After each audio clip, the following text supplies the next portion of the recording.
Assalamualaikum warahmatullahi wabarakatuh. Selamat sore kawan-kawan petani porang di seluruh Nusantara. Hari ini hari Sabtu tanggal 2 April tahun 2022, di mana kita ingin menunjukkan bagaimana kita mengkarantina katak yang sudah kita panen atau yang sudah kita bawa ke rumah. Harapannya tentunya nanti agar bisa aman ya sampai musim tanam berikutnya. Untuk musim ini bisa dikatakan panen katak 1 bulan lebih awal dibandingkan daripada musim yang lalu. Kalau musim yang lalu itu biasanya kami memunguti katak itu paling tidak di akhir bulan April, sedangkan saat ini di awal bulan April saat ini kita sudah memulai mengambil katak-katak yang sudah tergeletak di lahan, tentunya dengan maksud bahwa ketika katak-katak itu sudah kita bawa pulang akan merasa lebih aman, karena tentunya ketika katak itu berada di lahan, potensi yang terjadi salah satunya adalah bisa mengakibatkan katak kita adalah hilang. Itu sudah terjadi beberapa waktu yang lalu. Untuk musim lalu pun katak kami yang ada di lahan sebagian juga hilang. Kemudian untuk musim ini belum nampak, semoga saja tidak.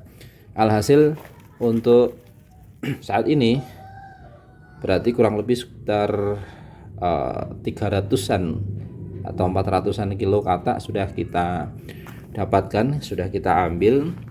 Untuk 2 lahan yang lainnya itu belum kita punguti ya. Sedangkan yang baru kita punguti adalah lahan 1 atau lahan yang kita tanami dari bibit umbi. Nah, kemudian untuk kondisi katak yang kita ambil adalah seperti ini kawan. Ini adalah katak yang size-nya kita anggap adalah katak yang barangkali tidak terlalu besar dan juga tidak terlalu kecil.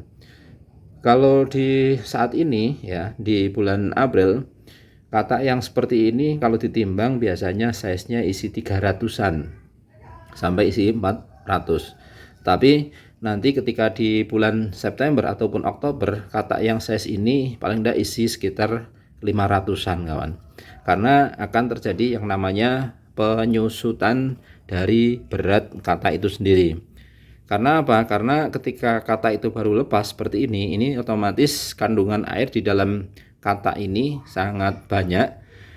Dan nanti di bulan Mei, Juni, Juli, Agustus, September, artinya masih ada 5 bulan ke depan, maka biasanya akan mengalami proses penyusutan sampai kurang lebih 30-35% dari bobot saat ini kawan. Artinya bahwa ketika saat ini kita taruhlah ya punya katak 1 kintal, maka nanti di bulan September itu kalau kita timbang lagi paling akan menjadi sekitar 70 kilo sampai 65 kg. Hal itu karena disebabkan katak itu mengalami proses penyusutan. Nah, ini katak yang ukurannya agak jumbo kawan ya, besar. Ini kalau ditimbang juga entah seberapa beratnya ya, kurang lebih setengah onnya ada lebih. Nah, kalau yang ini adalah katak-katak yang ukuran jumbo, kita taruh di seperti ini. Kalau orang Jawa mengatakan ini adalah tampah kawan. Nah, kenapa kita meletakkannya seperti ini? Ini pun untuk di bulan April saat ini, maka kita tidak boleh menumpuknya terlalu tebal, karena potensi yang terjadi ketika ditumpuk tebal sedangkan kulit-kulit yang ada di bagian luar dari katak ini belum mengering, maka potensi yang terjadi bisa berakibat yaitu tumbuhnya jamur. Kalau tumbuh jamur otomatis nanti katak ini akan lama-lama busuk dan nanti hilang dengan sendirinya. Kemudian kalau kita menyimpannya juga terlalu panas, itu menyebabkan katak-katak yang ukurannya atau size-nya kecil seperti ini ya, mini-mini seperti ini bisa saja nanti sampai musim tanam ya kering ya, kering. Terlebih kalau ukurannya yang size-nya kecil seperti ini kalau tempat karantinanya adalah terlalu panas maka mengakibatkan katak itu kering, dan kalau kering maka tidak akan tumbuh pada musim tanam berikutnya.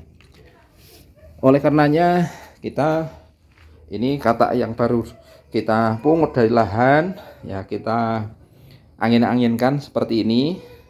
Ini dalam waktu sekitar 4-5 hari kita taruh di sini. Kemudian nanti kalau kondisinya sudah lumayan kering pada bagian kulitnya, maka nanti akan kita taruh ke dalam, kawan. Kalau ini adalah baru di gudang penyimpanan pertama, masih ada sinar matahari masuk ya, walaupun tidak terlalu terik. Harapannya adalah untuk katak-katak yang baru kita punguti, karena ketika kita mungut yaitu ada beberapa katak itu masih basah dalam artian karena di daerah kami masih ada turun hujan, sehingga ketika dia dibawa ke rumah langsung kita tumbuk, maka kelembapan itu masih tetap ada sehingga mengakibatkan dari tumbuhnya jamur. Maka kita harus menaruhnya seperti ini, kawan, tipis dulu, tipis. Lah nanti di bulan Juni dari 2 tambah ya, ini 1 tambah, kemudian yang ini ada 1 tambah, ini 2 tambah bisa kita tumbuk ya, 2 tambah kita jadikan 1 sudah berani di bulan Juni. Kemudian nanti di bulan Agustus dari 4 tambah itu kita sudah berani untuk menjadikan 1 atau numpuk dalam keranjang buah atau buah kelengkeng itu, yang kalau full beratnya kurang lebih ya sekitar 12-an kilo. Itu kita tumpuk berani nanti di bulan Agustus. Tapi untuk saat ini kita belum berani karena tadi kulitnya belum mengering, sehingga potensi untuk tumbuhnya jamur itu sangat memungkinkan. Nah, kemudian barangkali ada yang bertanya, ini kok warnanya agak berbeda, kawan ya. Ini memang karena beberapa waktu yang lalu kita mungut katak, yaitu setelah menanam jagung. Nah, kemudian yang berwarna kemerahan semacam itu akibat dari fungisida dan insektisida yang kita campurkan kepada jagung dengan harapan ketika dia tanam tidak dimakan ulat ataupun dimakan oleh semut, sehingga nanti jagungnya tumbuh dengan sempurna. Dan kemudian kita ingatkan pula bahwa di dalam registrasi porang atau registrasi lahan, di dalam SOP itu ada salah satu yang berbunyi bahwa ketika kita mau tanam porang itu ada SOP-nya ya. Ada SOP-nya, standar dalam proses penanaman dalam pertanian itu, yaitu salah satunya kita harus memberinya yaitu apakah fungisida ataupun insektisida. Harapannya adalah di situ untuk menghilangkan OPT yang dapat menyebabkan tanaman dari tanaman porang itu rusak ataupun terkena oleh hama. Oleh karenanya ternyata ketika kita mau tanam porang itu dalam SOP-nya itu harus diberi fungisida ataupun diberi insektisida agar OPT itu tidak menyerang dari tanaman porang kita, kawan. Nah, oleh karenanya kalau ada rekomendasi ya dari Dinas Pertanian untuk registrasi lahan itu, kita juga boleh memberikan yaitu seperti fungi ataupun insek di dalam dari benih porang kita, maka alangkah baiknya nanti ketika kita sudah mengkarantinanya cukup lama, itu kita bisa memberinya adalah fungisida ataupun insektisida ataupun pestisida, kawan. Nah, karena apa? Karena selain dari jamur ya, bahwa untuk bibit porang terutama katak ataupun umbi-umbi mini yang kita sudah bongkar ataupun sudah kita panen umbinya, kemudian kita letakkan di dalam lahan daerah kita atau di sekitaran rumah kita untuk dikarantina, itu oke lah. Saat ini belum terkena hama. Hamanya ada 2. Yang pertama tadi adalah jamur ya. Jamur itu disebabkan karena kondisi bibit kita terlalu lembab. Kemudian yang kedua adalah kutu, kawan. Nah, kutunya ada kutu 2, ada 2 jenis. Ada yang namanya kutu putih ya. Kutu putih itu nanti menempel di permukaan dari katak kita ya. Ini putih semua, kelihatannya putih semua. Nah, kemudian yang ketiga adalah kutu yang seperti kutu beras, kawan.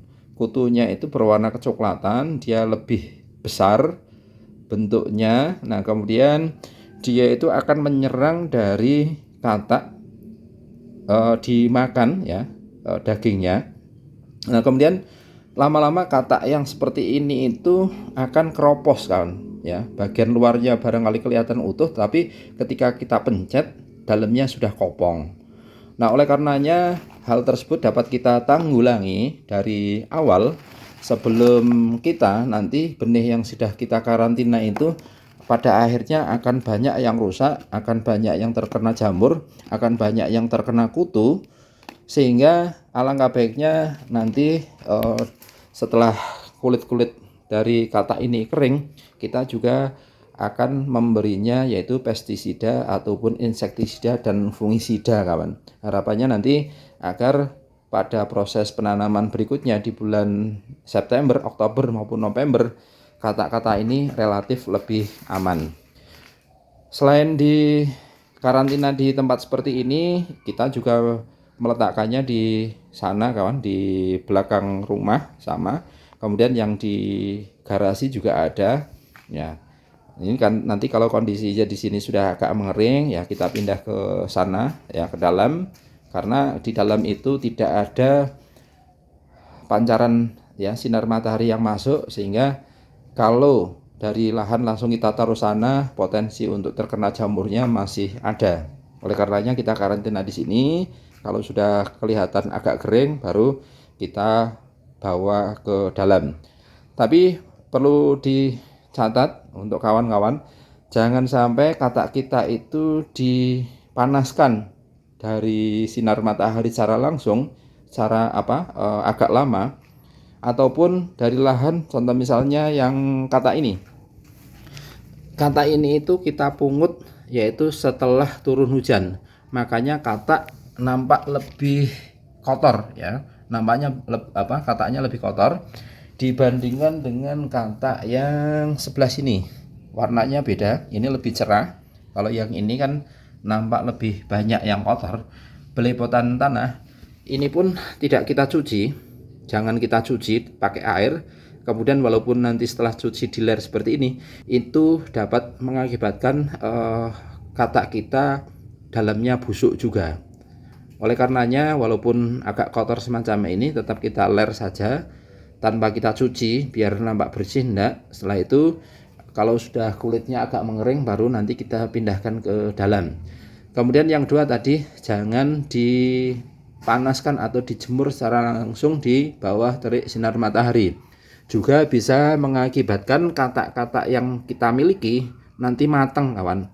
Matang itu berarti dari luarnya masih nampak utuh, tetapi pada bagian daging dalam itu matang, sehingga mengakibatkan katak kita itu rusak.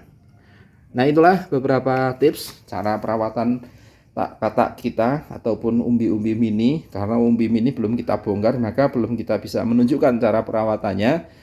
Ini baru kataknya, ini yang ada di sebelah sini. Kemudian yang ada di rak bagian luar juga ada, rak bagian dalam juga ada, dalam rangka nanti kita karantina agar sampai proses penanaman berikutnya katak-katak ini relatif lebih aman, kawan. Nah, kemudian untuk masalah harga saat ini memang masih relatif kurang stabil dibandingkan dari musim yang lalu. Kalau musim yang lalu bulan April itu kami adalah panen waktu itu memang dihargai 8.500, kawan, menjelang bulan puasa. Nah, sekarang sama, ini berarti sudah menjelang bulan puasa. Ada kawan-kawan pula yang hari ini sudah menjalankan ibadah puasa, tetapi harga dari umbi produksi belum launching dari pabrik, dikarenakan pabrik sendiri masih melaksanakan proses registrasi rumah kemas ya. Rumah kemasnya diregistrasi belum selesai, sehingga untuk menerima umbi produksi dari kawan-kawan juga saat ini belum bisa. Info yang kita dapatkan kurang lebih nanti di pertengahan bulan April, sekitar tanggal 15-an ke sana, itu pabrik sudah mulai buka, kawan, sudah mulai menerima umbi produksi. Lah bocoran harganya juga katanya dimulai sekitar harga Rp5.000. Nah, kemudian nanti di bulan berikutnya semoga saja ada kenaikan, karena secara randomen bulan 4 dan bulan 6 contoh misalnya randomen dari umbi porang itu juga berbeda kawan. Begitupun juga dengan harga bibit seperti kata ini juga akhirnya ikut terpengaruh. Karena umbi belum buka harga, maka kata pun di pasaran harganya sangat murah ya, sangat murah dibandingkan dari musim lalu. Musim lalu di bulan April ini harganya sudah 225 kawan. Ini untuk kata karena terpengaruh dari harga tahun 2020. Ya, di tahun 2020 kan harganya bisa mencapai 400 ribuan, sehingga pada tahun kemarin itu di bulan April untuk harga kata sudah mencapai 225, walaupun pada akhirnya turun. Setelah turun di akhir musim tanam di bulan Oktober November harganya naik lagi menjadi sekitar 200-250 ya, kisaran seperti itu. Nah, demikianlah informasi yang dapat kita sampaikan. Inilah cara kami untuk karantina bibit kata. Semoga tayangan video ini bermanfaat.